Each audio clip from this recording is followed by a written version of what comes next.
Labukas, mano mielas Karikartel knygų klubo merginos, moterys, panelės. Po gerokai užsitęsusios pertraukos su jumis sveikinuosi aš, Deimantė, bei tokia gan nemaža susikaupusi mano Fairyluto knygų krūvelė. Tai kas galbūt nežinojate, vasarą buvo planuota daryti pertrauką ir tikrai buvo tas noras jau nuo rugsėjo ar negrįžti pilnu pajėgumu į klubo veiklas, tai vėl startavome ar ne miesto susitikimus, tačiau bent jau adminių ar ne mūsų dalis tikrai stipriai ruošiasi ir mūsų knygų klubo gimtadieniui, /Halloweenui, buvo nemažai reikalų, plus susidėjo ar ne gyvenimas ir visokie kiti rūpesčiai ir veiklos ir galiausiai tiesiog nebuvo laiko man kada normaliai atsisėsti ir nufilmuoti normalų unboxinimą. Tai kad ir pavėluotai, galiausiai galvoju, surinksiu visas knygas ir parodysim visom šitos grožius, kurias gavau iš Fairyluto. Tai ilgiau nelaukiant, pradėkime mano Fairyloot 3 book combo subscription box unboxinimą. Tik šį kartą atliksime net už keletą mėnesių.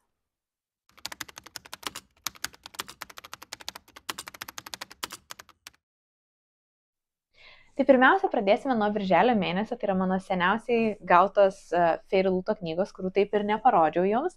Tai turime 3 nuostabaus grožio knygas, tai yra Romantas Young Adult bei Adult knygos. Na ir ilgiau nelaukiant, pažiūrėkime jas iš arčiau. Pirmoji knyga, kurią turime, tai yra birželio romantizi knyga Rose in Chains by Julie Soto. Ši knyga iš tikrųjų buvo ganėtinai lauktas leidimas šiais metais, buvo galima matyti nemažai šaršalo buktokė apie būtent šią knygą ir kai galiausiai jį išėjo, manau, dauguma, bent jau Fairyluto dizainų, tikrai nenusivylė. Turime labai gražų reversible dust jacketą, pačią knygą, kuri taip pat labai graži, jos viršelis tiesiog tobulas, folija, tekstūra knygos, toks tarsi reliefas, tiesiog amazing, folijos elementai, veikėjai, endpaperiai, sprayder, parašas autoras, tiesiog viskas, ko gali norėti iš special editiono. Tai aš asmeniškai labai džiaugiuosi gavusi šią knygą, džiaugiuosi jos dizainu ir tikrai neturiu jokių priekabių. Skaityti dar neteko, atsiliepimų teko matyti įvairių. Tiek labai gerų, tiek ir tokių, kur merginos sako, kad visgi tikėjosi kažko daugiau. Tai tas iš tikrųjų kelia ir mano smalsumą ir norisi paskaityti kažkada galiausiai pačiai ir įvertinti, ar visgi šita knyga buvo verta hypo. Birželio Young Adult knyga, kurią gavau iš savo Fairyloot subscription dėžutės, buvo Heir of Storms by Lauren Hamilton Murray. Pati knyga iš tikrųjų turi ganėtinai dailų dizainą, sprayed edge, visi 3 kaštai yra tarpusavėje susiję, tačiau skirtingai sudaro tokį tarsi bendrą dizainą. Iš viršelio spėju, kad knyga ir siužetas ar ne yra su kažkokiais rytietiškais, galimai gal tokiais tarsi indiškais motyvais, nors apie knygos turinį absoliučiai nieko nėra tekę girdėti. Tai buvo pirmą kartą mano matoma knyga, kai jie atėjo būtent su Fairyluto dėžute, tačiau dizainas bent jau net pačios knygos yra tikrai ganėtinai toks unikalus ir kūrybingas. Atvertus galima matyti, kad knyga tarsi turi tokį mandalos dizainą. Aš tikrai ganėtinai džiaugiuosi ją gavusi, neturiu priekabių, knyga tikrai graži. Jeigu kas skaitėte ar apskritai girdėjote apie šią knygą, tai let me know, nes aš kol kas apie ją absoliučiai nieko nežinau.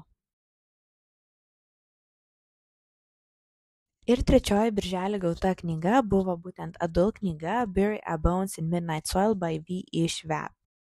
Apie pačią knygą ir jos turinį nieko nežinau, tačiau žinau apie pačią autorę, jinai jau mano akiratyje šmėžuoja kurį laiką ir būtent V.E. Schwab knygas jau tikrai kurį laiką norėjau paskaityti.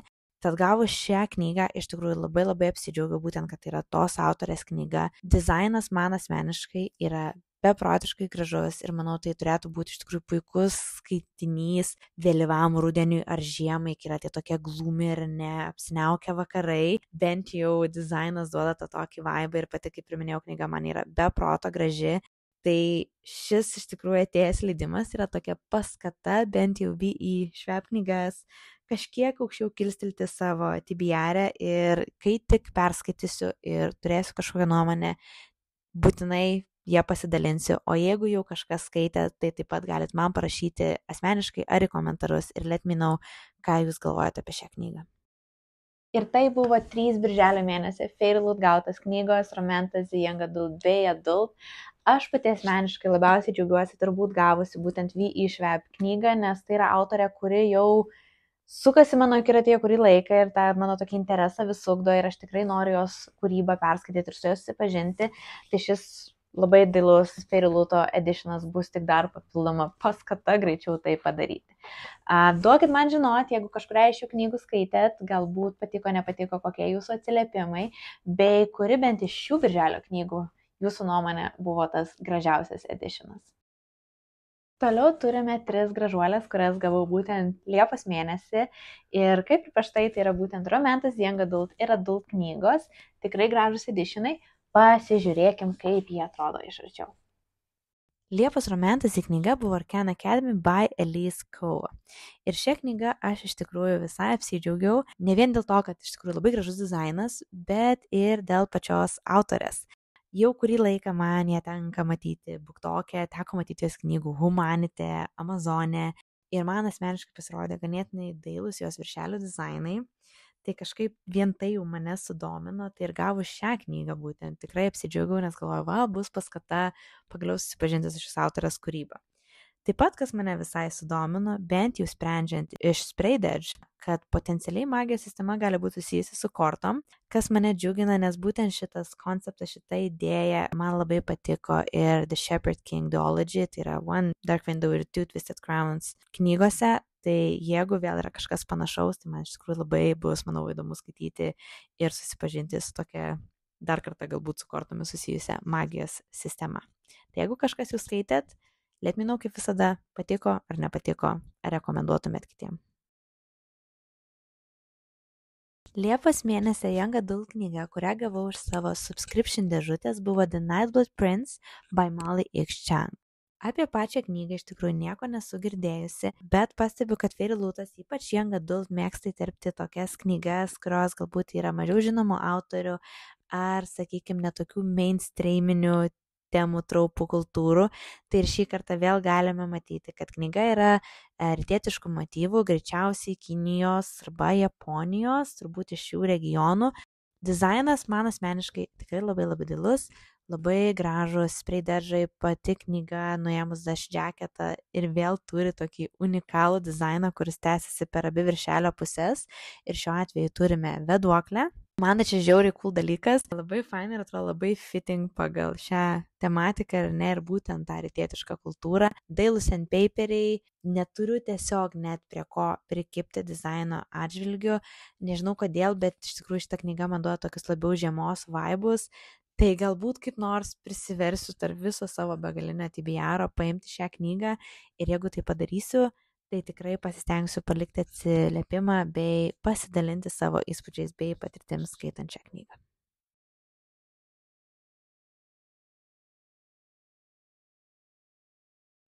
Adult knyga, kurią gavau Liepos mėnesį iš Fairy Luto, yra A Dance of Lies by Brittany Arena. Kaip ir turbūt dauguma atvejų, apie autorę ar šią knygą aš iki knygos gavimo momento niekur nieko nebuvau girdėjus ar mačius. Man tai yra visiškai nauja knyga, bet vertinant knygos dizainą, aš tikrai neturiu kuom skųstis. Knyga labai daili, turi tokią sodrę, vasarišką žalią spalvą, rožių dizainus, motyvus, vitražinių langų, tarsi duoda tokį magiško sodo kažkokį vaibą.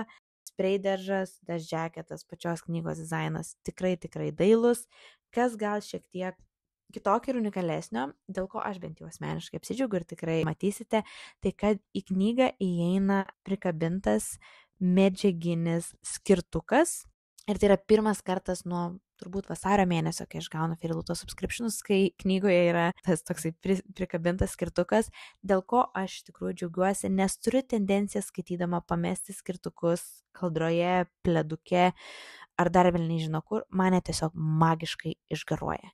Bet all in all, knyga atrodo iš išvaizdos tikrai amazing, jeigu kas skaitėt, let me know. Ir tai buvo Liepos mėnesio mano gautos Romantas, Young Adult ir Adult Fairy Lut knygos. Man asmeniškai tikrai visi dizainai yra stulbinantis. Autorių atžvilgiu aš tikrai džiaugiuosi gavusi Elise Kova knygą, nes šitą autorę mane jau domina kurį laiką. Plius tikrai intriguoja ta mintis, kad galbūt magijos sistema yra susijusi būtent su kortomis. Šiaip iš dizaino bent jau labai graži buvo ir ši knyga, ir net tas vėduoklės motyvas ant viršelio tiesiog labai, taip stulbinamai ir gražiai atrodo, tikrai unikali mintis. Tai duokite man žinoti, kuris dizainas jums labiausiai patiko, kurią iš knygų galbūt jau skaitėte ir turite atsiliepimų, kuriais galėtumėt pasidalinti. Tai kaip ir visuomet labai lauksiu jūsų komentarų skiltyje. Na ką, toliau turime rugpjūčio mėnesio mano Fairyloot subscription boxo knygas, kaip ir visuomet Ramentas The Young Adult bei Adult, tačiau šį mėnesį įeina turbūt mano apskritai viena gražiausių gautų Fairylooto knygų, kur man dizainas yra tiesiog be priekaištų ir kažkas tiesiog wow ir tobulo. Tad ilgiau nelaukiant, apžvelkime knygas And I'll Let You Know, kuri būtent yra ta knyga, kuri mane šitaip beprotiškai sužavėjo. Romantasy knyga, kurią gavau iš savo Fairyloot subscription dėžutės rugpjūčio mėnesį, buvo Warrior Princess Assassin by Bridget Kemmerer. Knygą matau pirmą kartą, apie autorę nieko niekada iki šiol neteko girdėti, bet sprendžiant bent jau iš viršelio dizaino, kažkodėl turiu tokią nuojautą, kad galimai šioje knygoje bus tokie trope kaip Love Triangle arba Why Choose. Maybe not, turbūt kol nepaskaitysiu, nesužinosiu, bet kokiu atveju, net neskaitant žaketo ar ne, knyga turi tokių žiemiškų motyvų su snaigėmis, tai manau, kad tai turėtų būti puikus skaitinys būtent šaltajam sezonai, o paėmus tai bendrai ar ne visą dizainą, tai man jis iš tikrųjų toks labai cute ir ganėtinai princesiškas, iš bent jau veikėjų artų, neturiu kuom skūstis, ši knyga puikiai papuoš mano lentyną ir prisidės prie mano jau turimos Fairylooto knygų kolekcijos. Rugpjūčio Young Adult knyga buvo Immortal Consequences by Ivy Marie. Su šia knyga yra toks tarsi šiek tiek fun story, nes žinoma, aš ją gavau iš Fairylooto, pasidėjau ant lentynos ir pamiršau, kad jinai pas mane iš viso tokia egzistuoja. Tuomet netaip seniai scrollinu BookTok ir vis matau, kad kyla hypas ir vis žmonės pašneka apie kažkokią knygą, kurios aš nesu mačiusi. Galvoju, prisidėsiu ją ar ne Goodreads'ose į savo TBR. Ir tuomet prisėdu filmuoti video ir žiūriu, šią knygą turiu tarp savo Fairyloot editionų. Tai iš tikrųjų gavau iš naujo apsidžiaugti jau turimą knygą. Ir tokį dabar tarsi jaučiu pakilusi hypą, būtent dėl to ar ne, kad ir apie pačią knygą pradedama BookTok ar ne bendruomeniai kalbėti kiek daugiau. Ir mano tas interesas yra padidėjęs. Tai jeigu kažkas jau skaitėt ir turit kažkokių įspūdžių, kuriais galėtumėt pasidalinti, let me know, nes man asmeniškai iš tikrųjų dabar yra įdomu sužinoti, ar šita knyga verta to atsirandančio hypo. Ir galiausiai turime rugpjūčio adult knygą Catabasis by R.F. Kuang. Tai turbūt yra bene gražiausias apskritai Fairylooto editionas, kurį aš esu gavusi nuo, jei nemeluoju, vasario mėnesio.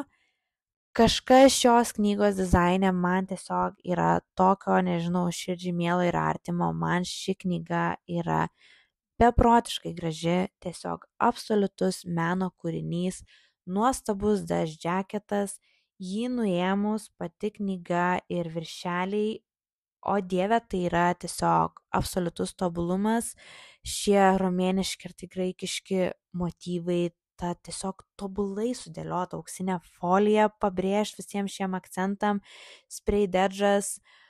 Aš tiesiog absoliučiai neturiu prie ko prikibti, tai turbūt, kaip ir minėjau, yra viena gražiausių knygų apskritai mano kolekcijoje, kurią aš turiu ir aš beprotiškai džiaugiuosi.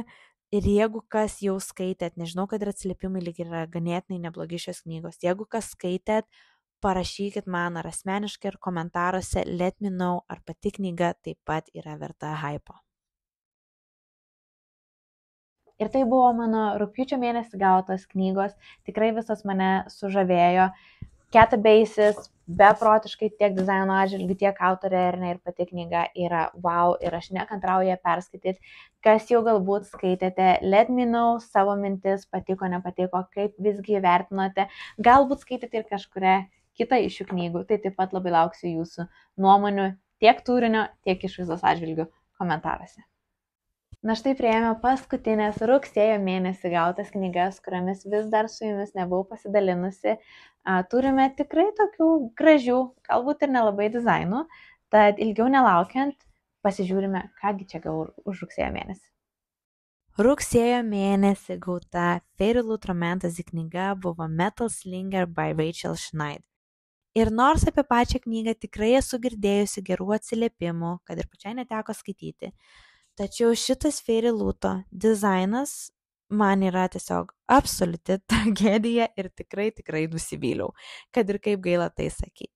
Aš maniau nuoširdžiai, kad mūsų knygų bendruomenė jau kaip ir yra, ar ne, garsiai pasakius, yra jau nuspręsta, kad nemėgstam per daug realistiškai atrodančių žmonių ant viršelio ir šitas Dash Jacketo berniukas yra visiškai AI generated, too realistic artas, o nuėmus Dash Jacketą šis dizainas man asmeniškai atrodo toks pergrūstas, toks noisy ir cluttered, kad man tiesiog nėra dailaus bendro vaizdo.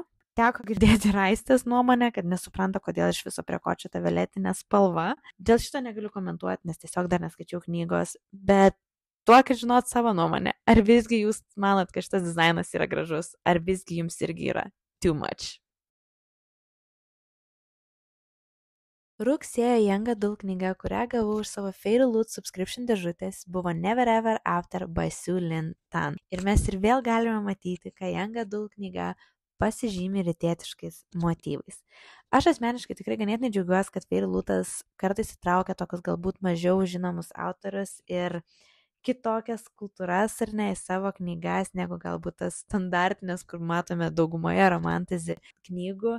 Pats dizainas knygos man iš tikrųjų labai dailus, Dash Jacketas toks, nežinau, labai atrodo šiltas ir jaukus, spray dažas labai dailus, turime vėl ir net 3 skirtingas susijusias pusės, o pačioje knygoje man labai patinka end paperiai, tai turbūt vieni gražiausi end paperių, kokias aš esu mačiusi iš Fairy Loot editionų, ypač tas galinis end paperis, man jis tiesiog alsuoja romantika ir toks tarsi kaip paveikslą galėtum net pasikabinti ant sienos. Tai jeigu kažkas žinote kažką apie šią knygą arba autorę, tikrai duokit man žinot, nes bent jau dizaino atžvilgiu labai tobula knyga.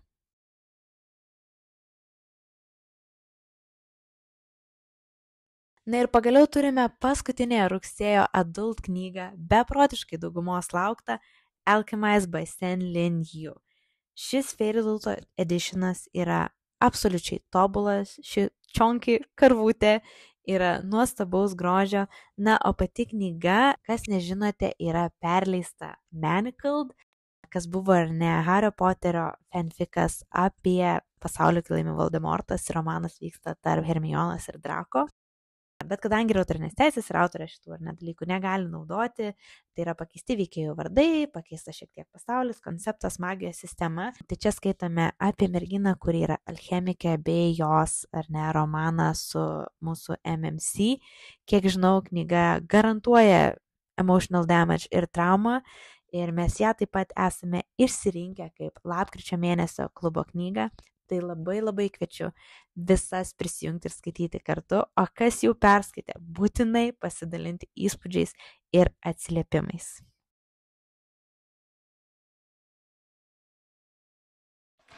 Ir tai buvo paskutinės mano turimos Fairy Loot knygos, kuriomis dar bus su jumis nepasidalinusi ir neparodžius, kaip jos atrodo. Aš pati labai džiaugiuosi būtent Alchemized gavus, ar ne, kadangi tai yra ir mūsų klubo lapkričio mėnesio knyga, tai labai smagu turėti editioną, kurį galės ar neskaityti kartu su mūsų klubo bendruomenė. Dizainas, žinoma, taip pat yra beprotiškai nuostabus. Taip pat mane labai sužavėjo būtent šitos knygos end paperiai. Wow, tiesiog meno kūrinys. Ir dėja, šita romantasy knyga, pačia knyga galbūt neteko skaityti, bet dizainu tikrai teko nusivilti, bent jau man. Tad let me know, ką jūs manot. Ar jumis sužavėjo visi šie dizainai, ar galbūt kaip ir man kažkas galėjo būti padaryta geriau. Jeigu jau kažkurias iš šių knygų skaitėte, labai laukiu jūsų atsiliepimų komentarų skiltyje. Na štai ir peržvelgime visas mano Fairy Loot 3-book combo dėžutės knygas gautas tarp birželio bei rugsėjo, įskaitant Romantasy Young Adult bei Adult. Labai lauksiu jūsų komentarų apie tai, kurios knygos jums buvo iš dizaino atžvilgio gražiausios, kurios galbūt tikrai nustebino ar ne ir tikrai norėtume tokią knygą turėti savo kolekcijoje, arba gal kai kurios kaip ir man visgi galėjo būti tikrai gražesnės. Taip pat labai norėčiau išgirsti, jeigu kažkurias knygas jau perskaitėt, ką apie jas manot, patiko, nepatiko, galbūt kas tikrai šokiravo, arba kas gal visiškai neverta dėmesio. Tai labai laukiu jūsų komentarų skiltyje. Ir taip pat duokite man žinoti, ar planuojat prisijungti į mūsų lapkričio mėnesio klubo knygos skaitimą, kuri būtent yra Alchemized by Senlin Yu. Gal kažkas jau taip pat skaitėte, tikrai žinau merginų, kurias jau skaitė, tai taip pat laukiu jūsų atsiliepimų ir tuomet, na ką, ačiū, kad buvote su manim, kad pažiūrėjote į mano gautus fėjų lobius ir iki kitų kartų. Čiau!